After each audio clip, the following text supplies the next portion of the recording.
Assalamualaikum warahmatullahi wabarakatuh. Perkenalkan, nama saya Nila Parmawati. Saya dari Prodi Kehutanan. Di sini saya akan menjelaskan makalah saya tentang ragam bahasa. Ragam bahasa adalah variasi pemakaian bahasa. Ragam bahasa adalah variasi yang berbeda-beda yang disebabkan karena berbagai faktor. Yang terdapat antara lainnya adalah dalam masyarakat, seperti usia pendidikan, agama, bidang kegiatan dan profesi, latar belakang budaya daerah, dan sebagainya. Kemudian akibat dari berbagai faktor yang disebutkan tadi, maka bahasa ini pun mempunyai ragam bahasa yang berbeda-beda. Ragam bahasa dibagi menjadi 7, diantaranya adalah ragam bahasa yang bersifat perseorangan. Ragam bahasa ini disebut dengan istilah idiolek. Nah, idiolek ini adalah variasi bahasa yang menjadi ciri khas individu atau seseorang pada saat berbahasa tertentu. Nah, kemudian ada ragam bahasa yang digunakan dalam kegiatan suatu bidang tertentu, yaitu seperti kegiatan ilmiah, sastra dan hukum. Kemudian ada berbagai faktor yang telah saya sebutkan tadi. Maka bahasa Indonesia pun mempunyai ragam bahasa. Kemudian Cair membagi ragam Indonesia menjadi 7 ragam bahasa. Di antaranya ragam bahasa yang bersifat perseorangan. Ragam bahasa ini disebut dengan istilah idiolek. Idiolek adalah variasi bahasa yang menjadi ciri khas individu atau seseorang pada saat berbahasa tertentu. Kemudian ragam bahasa yang digunakan dalam kegiatan suatu bidang tertentu seperti kegiatan ilmiah, sastra dan hukum. Ragam bahasa sastra dan ragam bahasa ilmiah disebut dengan istilah fungsiolek. Sedangkan ragam bahasa ilmiah biasanya bersifat legis dan ekstra.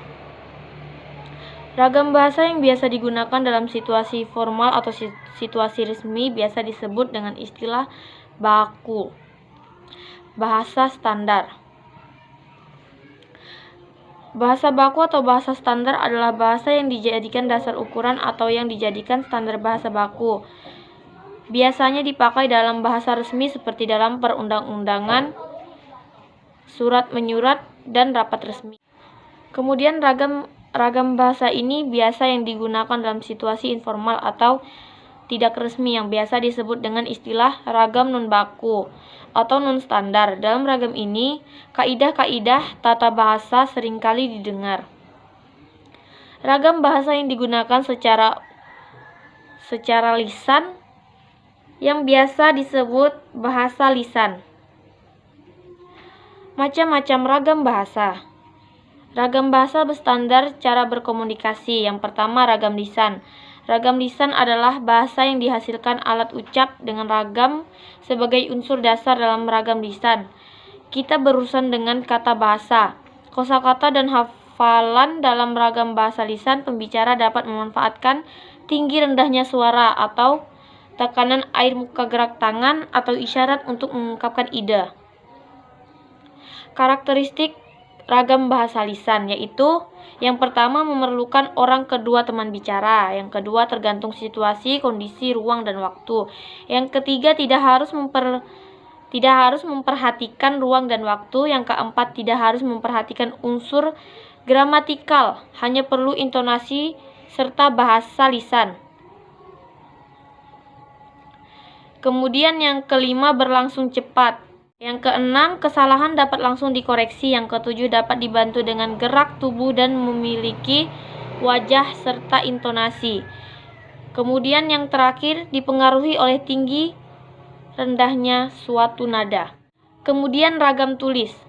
Ragam tulis adalah bahasa yang dihasilkan dengan memanfaatkan tulisan dengan huruf sebagai unsur dasarnya. Dalam ragam tulis kita berurusan dengan tata cara penulisan dan kosakata. Dengan kata lain, dengan ragam bahasa tulis kita tentu adanya kelengkapan unsur kata seperti bentuk kata ataupun susunan kalimat, ketepatan pilihan kata, kebenaran penggunaan ejaan, dan penggunaan tanda baca dalam mengungkapkan ide. Nah, kemudian ada karakteristik ragam bahasa tulis. Yang pertama, tidak memerlukan orang kedua atau teman bicara. Yang kedua, bersifat objektif. Yang ketiga, tidak tergantung kondisi, situasi, dan ruangan serta waktu. Yang keempat, mengembang konsep makna jelas. Yang kelima, harus memperhatikan unsur gramatikal. Yang keenam, berlangsung lambat. Yang ketujuh, jelas struktur bahasanya, susunan kalimatnya, dan juga jelas dan runtut.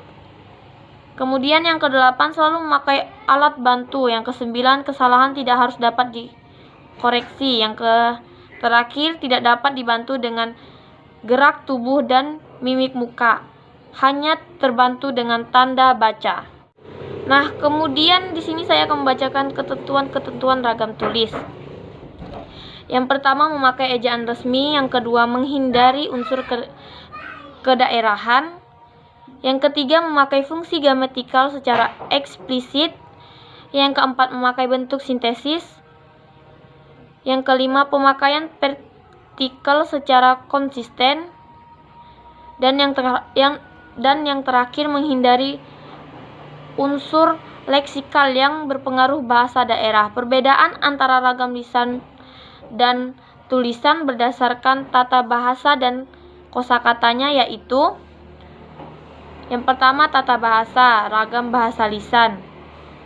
Contohnya, Nia sedang membaca surat kabar, tapi kau tak boleh menolak lamaran itu. Ragam bahasa tulis, contohnya, Nia sedang membaca surat kabar, namun engkau tidak boleh menolak lamaran itu. Kosakata, ragam bahasa lisan.